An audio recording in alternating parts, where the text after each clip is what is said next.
Amém? Amém. Você pode pegar a tua Bíblia? Abrir no livro de 2 Crônicas, capítulo 7.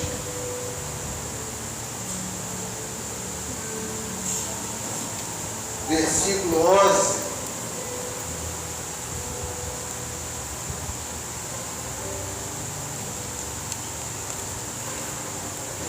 Ao 15.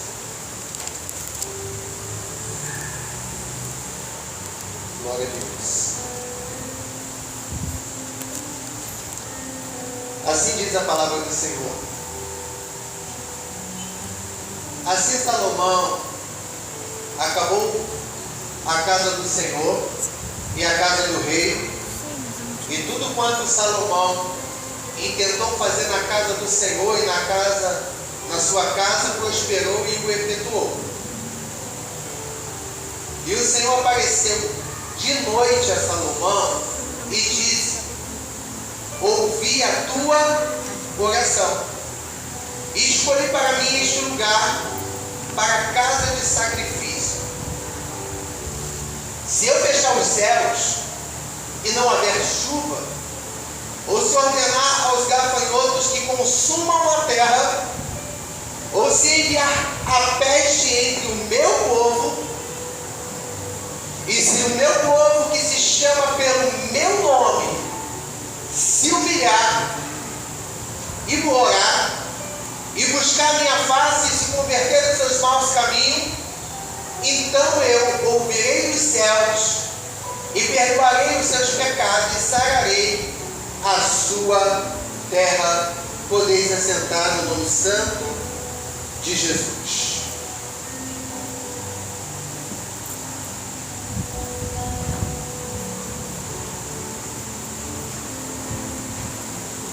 Eu acho engraçado que Salomão, ele tinha uma responsabilidade. A responsabilidade de Salomão era conduzir o povo de Deus, porque assim Deus lhe escolheu. Se a gente for parar para pensar, Salomão, ele era filho de Davi, um homem que teve erros e acertos, um homem que a Bíblia diz que era um homem segundo o coração de Deus, um homem que Deus amava. E a Bíblia diz que Deus ama a todos aqueles que Ele corrige e repreende. E aí Davi agora queria, almejava, desejava construir um templo e servir a Deus, e Deus o disse que não iria permitir que ele estivesse naquele lugar que ele almejava. Motivo: Deus disse que Davi tinha derramado muito sangue inocente, e por isso Deus o rejeitou para aquilo que ele queria. Preste atenção: tem pessoas que estão deixando de viver os planos de Deus porque estão escolhendo tomar atitudes erradas. Como o pastor Leandro falou aqui de semente, tudo que tu semear você vai colher na sua vida. E muitas vezes a gente não consegue entender por que as coisas estão acontecendo na nossa vida e vão continuar acontecendo. Eu disse para Davi: não. E o não de Deus não é o nosso não, porque a gente fala para o nosso filho não, e quando menos esperamos estamos permitindo. Com Deus é assim, sim, não. O que passa disso é do maligno, procedência do maligno. Aí a Bíblia de Deus vai dizer agora que Deus agora chama Salomão. Davi sai da história, e isso está relatado no capítulo 1 de 2 Crônica, versículo 7, quando Deus aparece a Salomão e dá uma pergunta para ele maravilhosa: Salomão, o que tu queres? Já pensou se nessa noite Deus aparecesse para você e fizesse essa pergunta? Pastora Cíntia, o que tu quer? Maurício,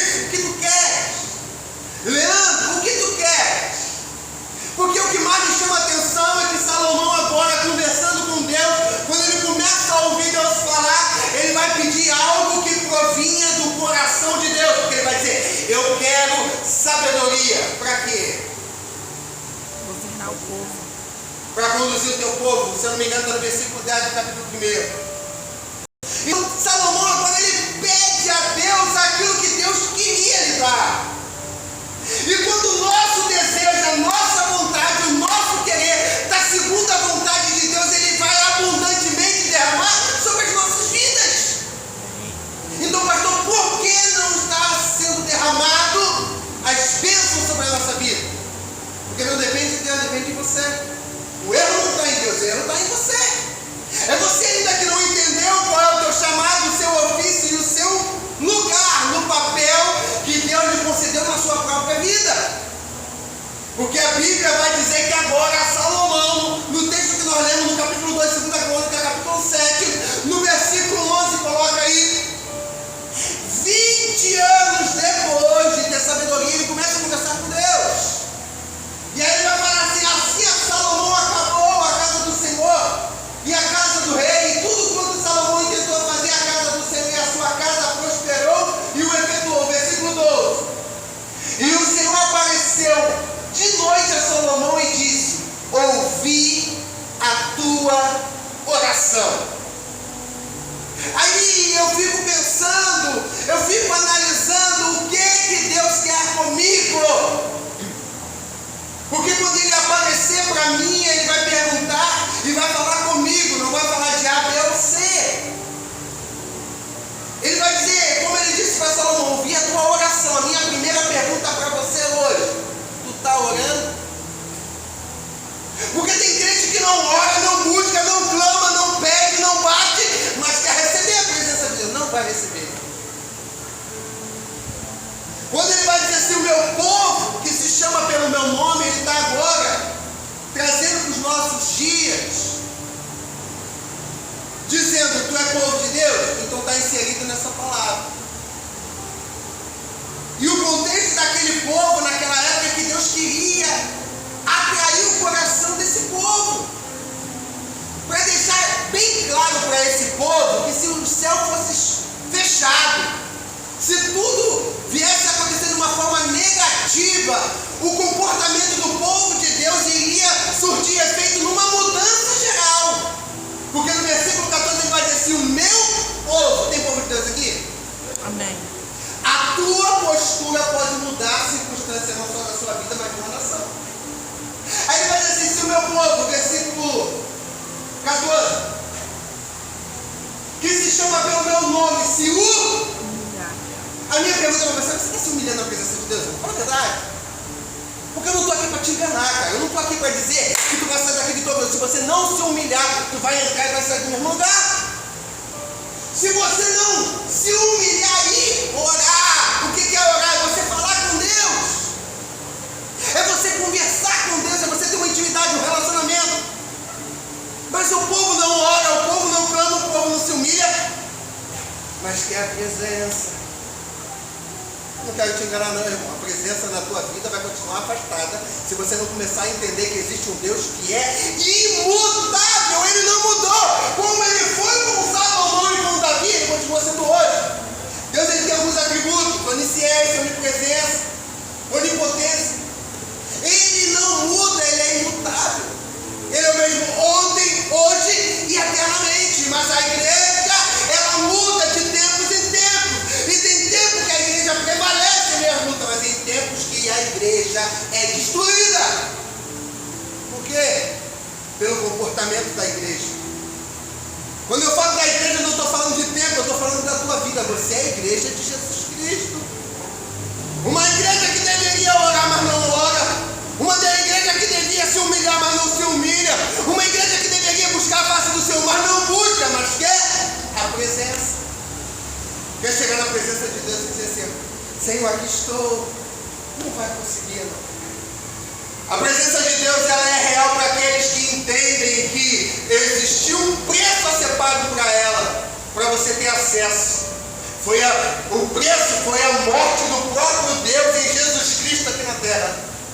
Não foi um preço humanamente falando, foi um preço celestial, um preço que ninguém poderia pagar, um preço que foi um preço de dor, de sofrimento. Então aqui nesse nesse contexto de relacionamento, Deus está dizendo para Salomão o seguinte: olha, toda mudança de tempos em tempos só surgiu a partir de uma oração.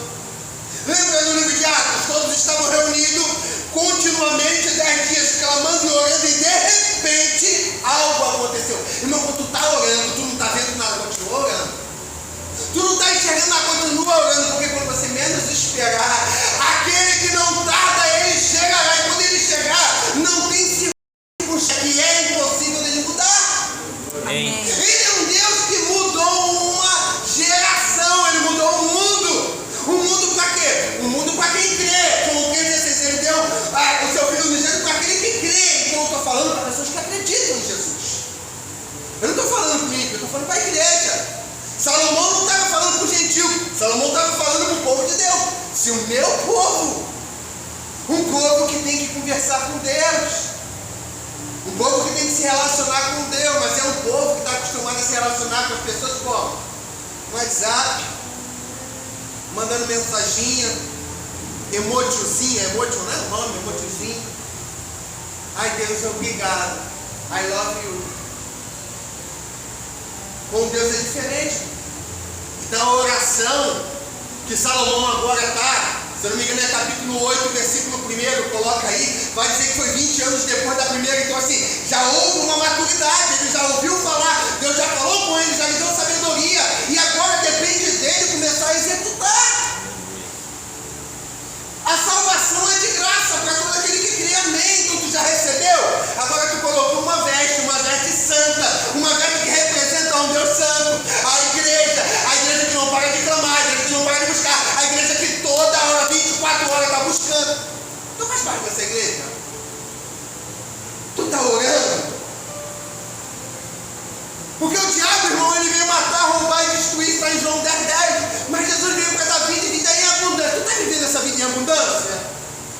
Ou a tua vida está inserida no roubar, no destruir, no matar?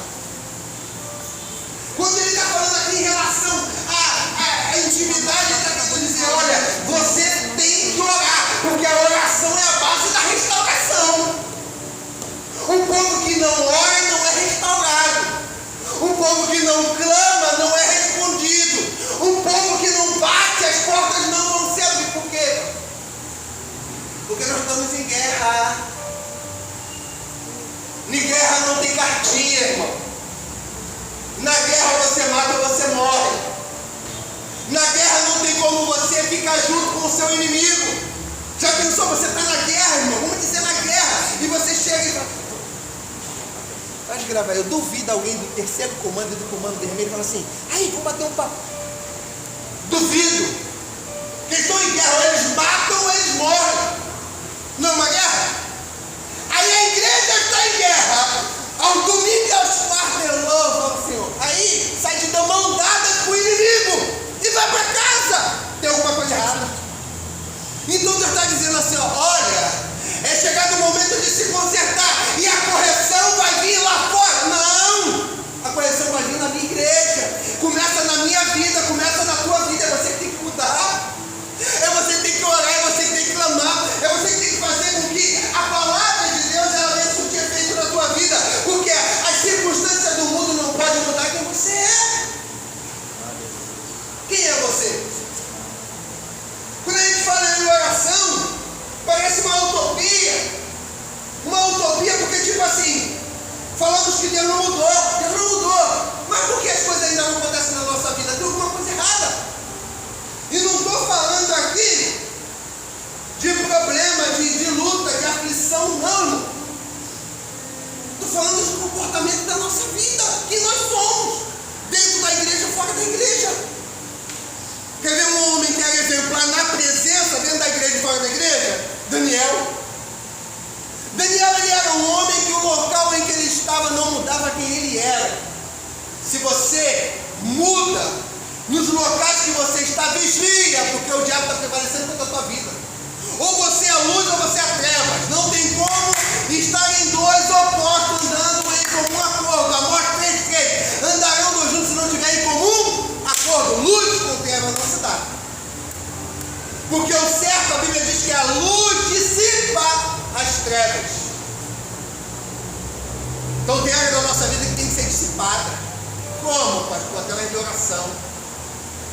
Então nessa noite eu quero botar no teu coração, você vai sair daqui querendo orar, porque se você não orar, o diabo vai te pegar. Pastor, tu está me ameaçando? Não! Estou te ensinando o que a Bíblia diz, irmão. A Bíblia diz, irmão, que você é luz e você não é escuridão, você não é trevas. Então seja luz. Por quê? A luminária não é colocada debaixo da mesa, ela é colocada em cima para quê? Para iluminar a escuridão. Então tem coisa na tua vida que tem que ser iluminada. A primeira, você é o que você é, dentro da igreja e fora da igreja. Daniel capítulo 6, versículo 5. Daniel capítulo 6, versículo 5 vai dizer que ele era um homem que orava. Olha só.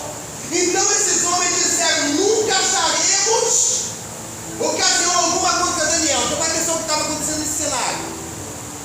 Algumas pessoas queriam pegar algo negativo de Daniel. Então eles estão conversando, cara. E eles chegam à conclusão de dizer assim, olha, nunca iremos conseguir achar nenhuma ocasião contra este Daniel. Se não acharmos contra ele na lei de Deus. Olha o que esses camaradas fizeram assim, olha, a vida dele é tão correta que não tem como, então vamos arrumar um jeito de, na lei de Deus, fazer ele errar. Continua, versículo 6. Então esses presidentes e príncipes foram junto ao rei e disseram assim, ó rei Dário, vive para sempre. Todos os presidentes do reino e os capitães de príncipes e conselheiros e governadores concordaram em promulgar um edito real e confirmar proibição de qualquer que, por um espaço de 30 dias, fizer uma petição a qualquer Deus ou a qualquer homem, e não a ti, ó rei, será lançado na cova dos leões. Então esses camaradas fizeram assim, cara, a gente tem que pegar esse camarada. Não tem jeito. Vamos para o rei. Porque palavra de rei, palavra dada, tem que ser executada. E aí eles conseguem junto ao rei uma determinação de que ninguém poderia orar a nenhum tipo de Deus a não ser ao rei, no espaço de 30 dias. Porque a sentença seria ser lançado na cova dos leões. Aí eu começo a imaginar agora o rei liberando essa lei, dizendo, olha, não se pode mais orar, porque quem estiver orando vai receber uma sentença, será lançado na cova dos leões. E tu sabe que leão, não, com fome, ele faz o quê? Uau! Pode, até mais mata, não é isso?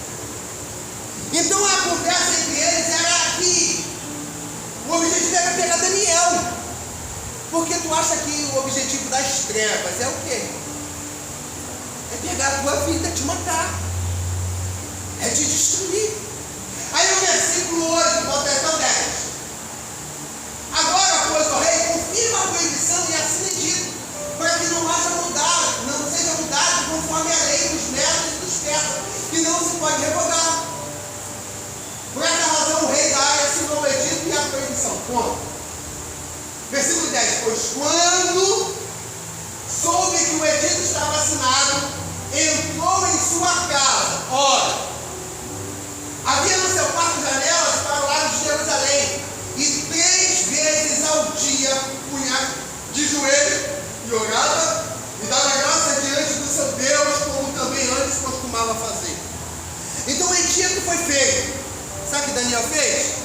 Não vou nem fechar a janela, porque pode mudar leis, pode mudar decreto, que eu não vou mudar quem eu sou na presença do meu Deus.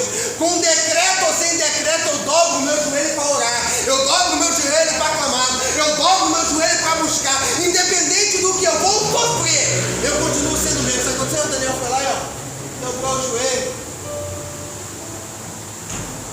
Mas o decreto do rei seria o quê? Lançado na cova dos... Mas Daniel não orou? Orou.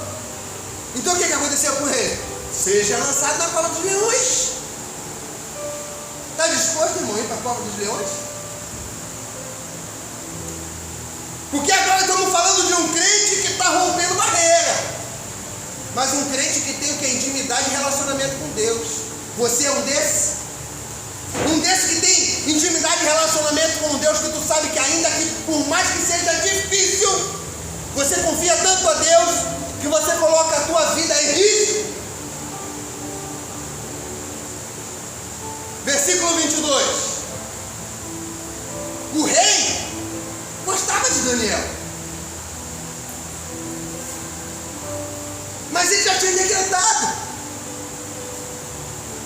então ele não podia mais mudar. Mas Daniel, ele era fiel. Daniel, ele era eficaz. No decorrer do texto, depois tu lê na tua casa, vai dizer que até o rei estava clamando, porque ele não queria que Daniel morresse. Mas às vezes a nossa atitude, irmão, faz com que outras pessoas acabam recebendo uma circunstância inesperada, que não é muito boa, mas vai depender dela. Então, quem tinha os leões? Daniel, por quê? Porque ele orou. A minha pergunta é, por que a Bíblia não vai dizer que outras pessoas foram lá com ele? Não, foi ele só. Porque tem coisas que você tem que passar para você ver a mão de Deus. Tem momentos que você tem que ver os leões famintos e você sendo jogado lá dentro. Para quê? Para você entender que é Deus que está abrindo a cova dos leões para te lançar, mas para dizer que Ele é contigo. Glória a Deus. Que mesmo que você esteja ali no momento de dificuldade, não tendo para ninguém para orar, porque ali na cova Daniel não podia mais falar, amigo, não, era ele e Deus. Tem momentos, irmão, que só vai ser você e Deus. E tem duas opções: virar as costas para Deus e deixar os leões te destruir, ou ser fiel com Deus, independente da circunstância que você está vivendo. Porque você vai ver que por final ele se levantará em seu favor.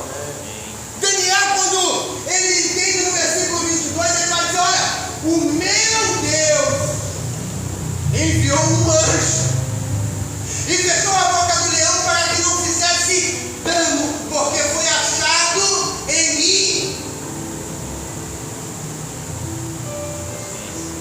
Fala mais alto. Inocência.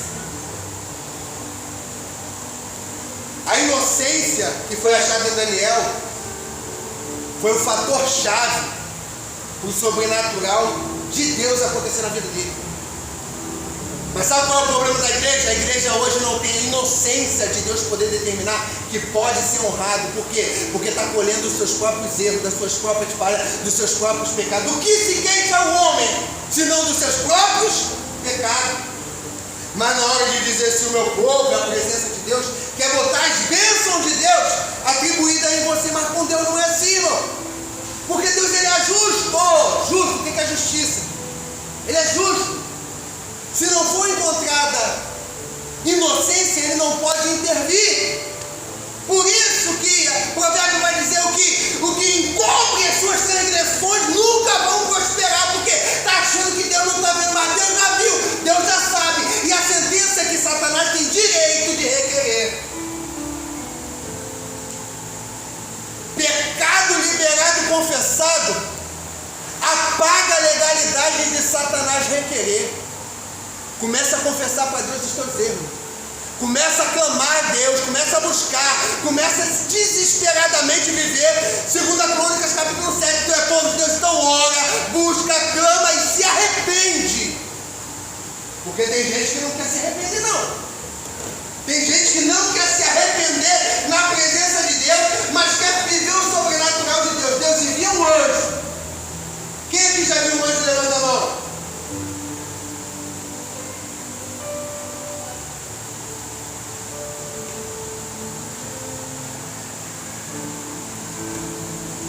Daniel recebe um anjo. E o anjo chega para Daniel e começa a dizer assim, vou destruir. A sentença não vai ser uma sentença boa. Está registrado no capítulo 10, depois tu lê na tua casa. E aí a Bíblia vai dizer que agora Daniel, ele se propõe no seu coração orar. Olha, oração, relacionamento com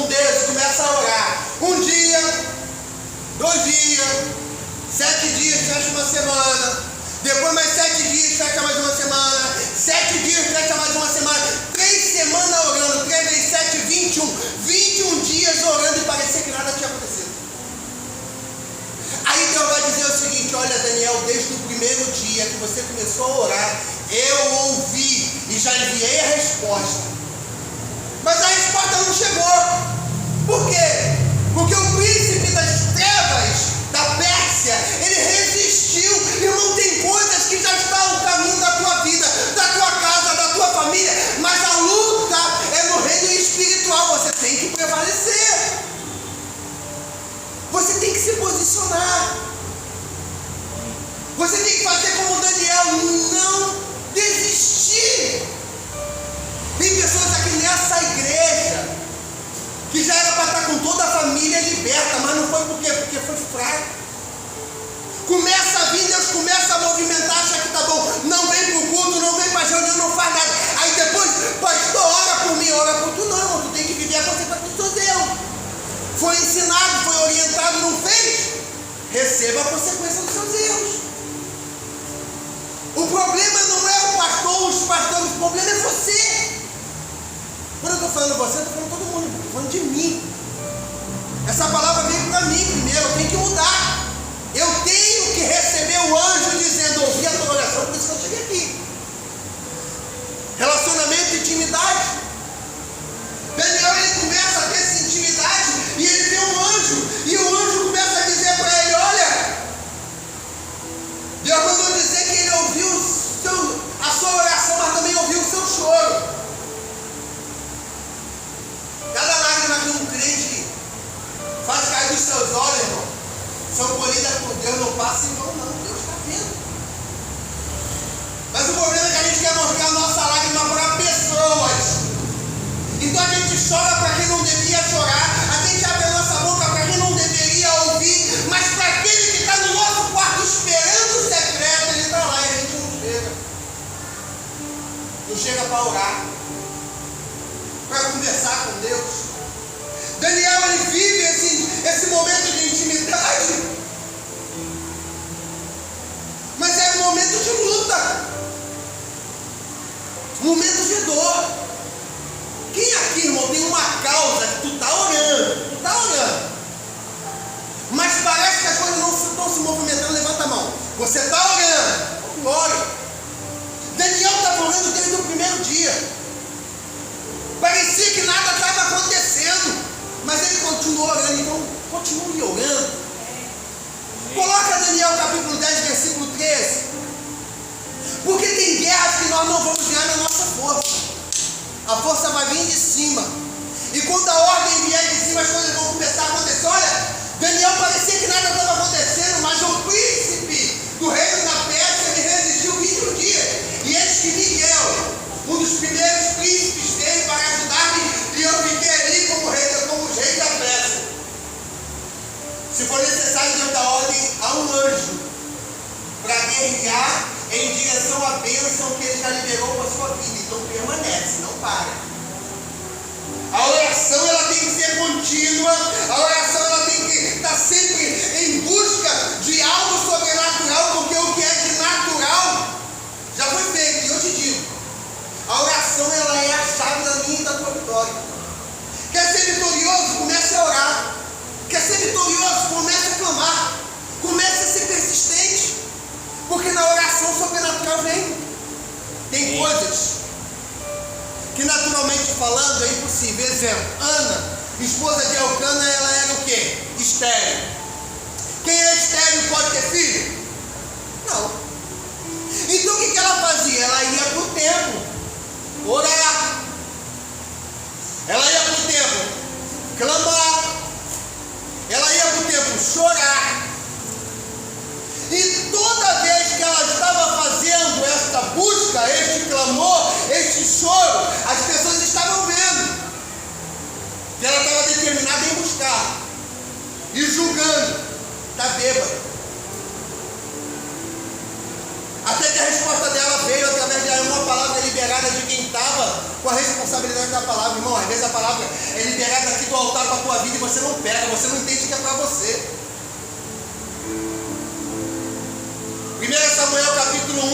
9 anos, clamava, e as coisas começaram a acontecer quando? Quando você conversa com alguém, tirando as mulheres, vou falar dos homens. O homem fala, o outro ouve e depois ele responde, não é assim?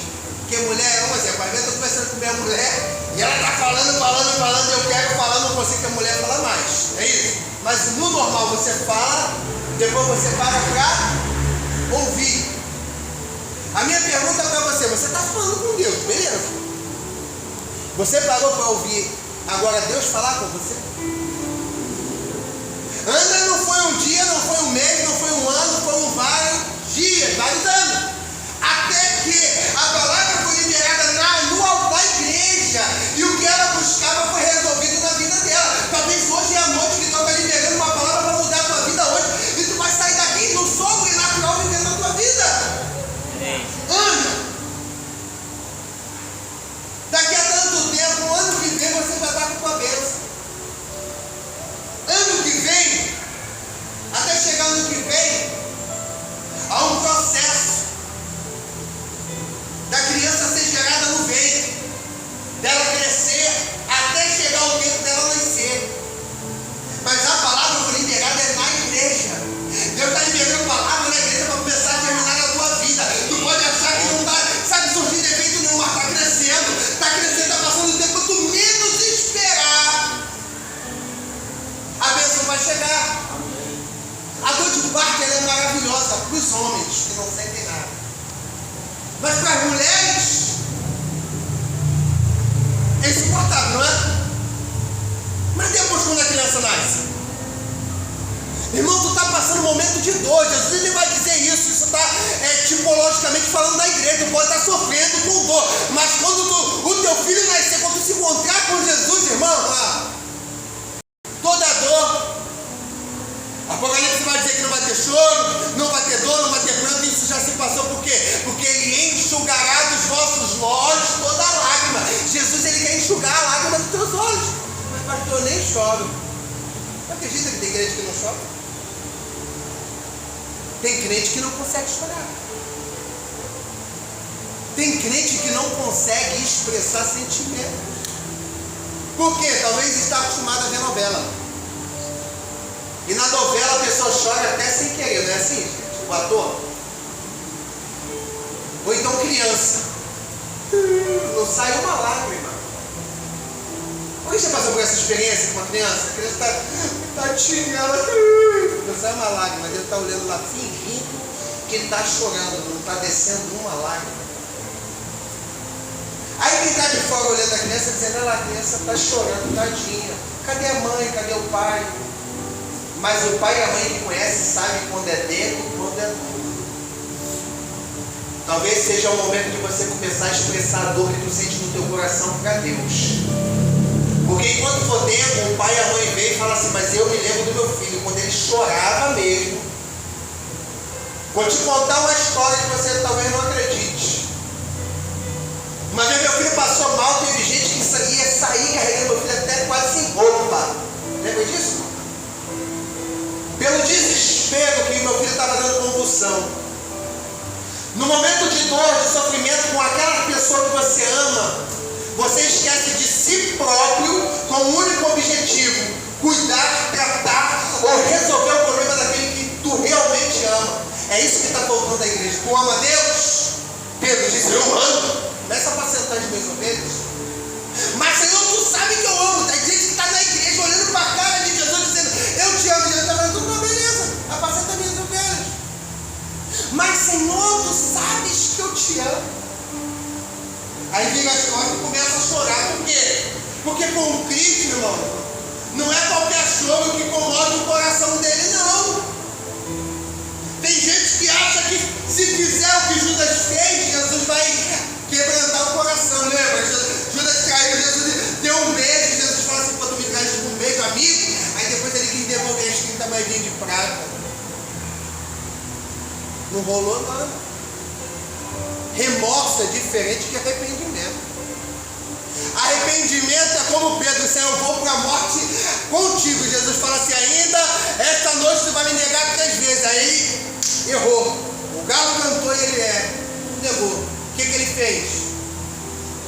Chorou amargamente, mas mudou a sua trajetória. Ao invés de falar que iria fazer, começou a fazer ao invés de falar. E começou a viver aquilo que Deus determinou para a vida dele. O plano de Deus começou a ser executado. Porque quando ele falou que ia dar morte, Jesus ainda libera a palavra dizendo assim: olha, Pedro, quando for um pouquinho mais velho, vou te tomar pela mão, vou te conduzir para um caminho que tu não queres. Jesus já estava falando como ele ia morrer. O tempo passou, mas no dia da morte, ele está fugindo da cidade achando que era livramento, mas Deus falou assim: não. É chegado o momento de você cumprir aquilo que você falou lá atrás. E sabe o que aconteceu? Pedro voltou e foi crucificado. E aí na sua morte ele disse assim: olha, eu não sou digno de morrer como Jesus, então me enterra de cabeça para baixo. Ele começou a dizer assim: eu não sou digno de me parecer com o meu mestre. Eu não posso morrer como ele. Ele era santo, puro. Não, eu mereço a morte. Ele honrou na morte. Isso quer dizer, irmão, que o que Deus está querendo falar para você é o seguinte: olha, esquece que tu fez daqui para trás. Chega de palavras, choro que não foi choro, clamor que não foi clamor, oração que não foi oração, foi só emote mandando para Deus. Não, vamos lá. Comece a buscar, a orar, comece a se arrepender mesmo dos seus caminhos. Sabe por quê? Porque Satanás ele está ao seu derredor bramando como um leão, buscando aquele que ele possa tragar. E se houver legalidade, ele não pede licença a Deus, porque a licença já foi concedida. Se você não estiver na presença, você está fora da presença. E fora da presença, Satanás tem acesso. Exemplo: quando Jesus entra na casa, ele expulsa os demônios. Os demônios ficam rodando. De tempo em tempo eles voltam e voltam com mais 7. E se a casa não tiver com a presença de Deus, os demônios entram com mais 7. A Bíblia diz que o estado daquele homem ou daquela mulher se torna pior do que o início. Por que isso? Porque a tua trajetória vai depender das suas atitudes. A presença de Deus tem que estar em primeiro lugar dentro da tua casa, dentro da tua vida, dentro do teu coração. Relacionamento, intimidade. Conversar e dizer assim: Deus, eu necessito de viver o teu sobrenatural.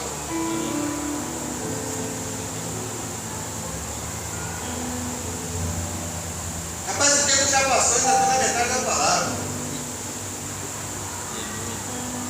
Minha mulher está aí. Passou.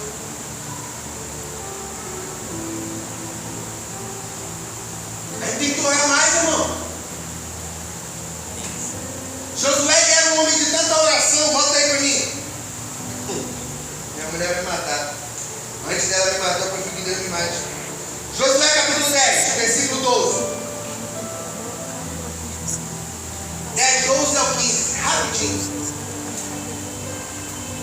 Então Josué falou ao Senhor no dia em que o Senhor deu os amorreus na mão dos filhos de Israel, e disse na presença dos israelitas: sol se detém em Gibeon e do lua no vale de Ajalon. E o sol se deteve e a lua parou até que o povo viu. Para você entender, irmão, a guerra, a luta, o confronto estava ali encerrado. E Josué começa a ter uma estratégia olhando e observando aonde eles estavam lutando. O campo de batalha foi analisado por Josué e Josué chega a uma conclusão: se escurecer, a nossa possibilidade de ganho vai ser invertida. Porque talvez ele não conhecesse o território como deveria, não sei. Então ele toma uma atitude de orar. E quando ele começa a tomar essa atitude de orar, a Bíblia diz que o sol para e a lua para. E o dia que deveria ter as 12 horinhas, vamos dizer assim, ficou quase o dia inteiro parado com o sol. Até Josué prevalecer em as lutas. Isso quer dizer, irmão, que se você estiver no campo de batalha, se necessário for, irmão, tu vai clamar a Deus, você vai orar a Deus, ele vai parar o sol e a lua. Até você dar cabo aos seus inimigos. O problema da igreja atual é que ela quer que Deus pare o sol, que pare a lua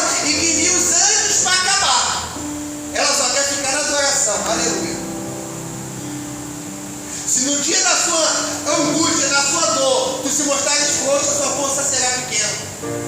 No campo de batalha há o espiritual, mas também há o natural. Você está na guerra para vencer ou para perder. E nessa guerra, nessa luta, não tem meio tempo. Ou você ganha, ou você perde. Ou você prevalece, ou você é destruído. Quem é você no meio dessa luta? Coloca aí Êxodo 17, 8 ou 13.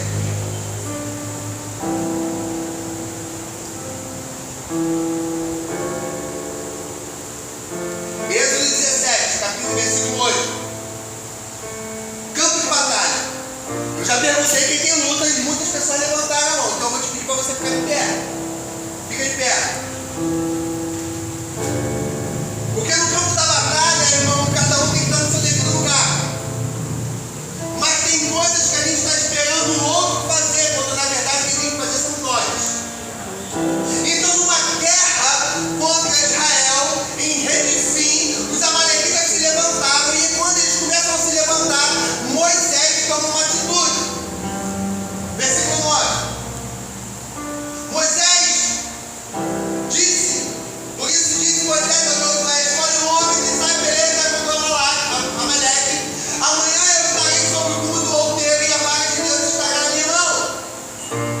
E fez Josué conforme Moisés disse, e pelejando contra os amalequitas, mas Moisés, Arão e Hur subiram ao cume do outeiro. E acontecia que quando Moisés levantava a sua mão, Israel permanecia no meio da batalha, mas quando ele abaixava a sua mão, Amaleque prevalecia contra a batalha. Porém as mãos de Moisés eram pesadas, por isso tomaram uma pedra e puseram debaixo dele para se sentar, e sobre ela, e Arão e Hur sustentaram as suas mãos, um de um lado, outro do outro lado, e assim ficaram as suas mãos firmes até o sol se pôr. Eu não sei você, irmão, mas experimenta isso na tua vida. Quando tu estiver na tua casa, tira um dia para dizer assim: hoje eu vou ficar o dia inteiro assim. Tu acha que tu vai conseguir o dia inteiro? João está fazendo funcional na praia. Chega uma hora, é mole? Duvido, irmão. Então no campo de batalha, Moisés está lá em cima orando, representando a vida espiritual. Irmão, se a tua vida espiritual vai bem, quando tu levanta a mão no campo de batalha, o teu inimigo ele é destruído. Então Moisés levanta a mão e Josué no campo de batalha começa a prevalecer. Mas quando Moisés ele cansava, ele arreava a mão. A mão Amaleque começava a prevalecer. Aí o X da questão é: tua vida, tu está prevalecendo ou você está sendo desprevalecido? O inimigo está prevalecendo contra a tua vida ou você está prevalecendo contra o inimigo?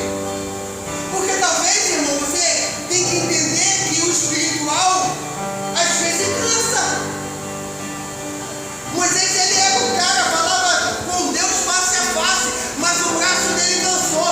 Por isso Deus enviou Arão e Hur para estar sustentando. Se a igreja não começar um a ajudar o outro, não vai prevalecer. No campo de batalha vai ser destruído. Mas quando a gente começar a entender que, olha, Moisés está cansado? Senta aqui, ó. Arão pega daqui, ó. E o daqui está querendo dizer, sabe o quê? O espiritual sendo fortalecido. É um ajudando o outro. E no campo de batalha, Josué, com os homens que ele escolheu, começou a prevalecer. Eu quero liberar essa palavra para a tua vida. Tu pode ter entrado aqui cansado, desfavorecido, perdendo, o inimigo prevalecendo, mas olha, Moisés começa a levantar a mão, Arão e Hur começa a ter estratégia, e Josué começa a prevalecer no campo de batalha. Que as tuas lutas começam a ser destruídas nessa noite.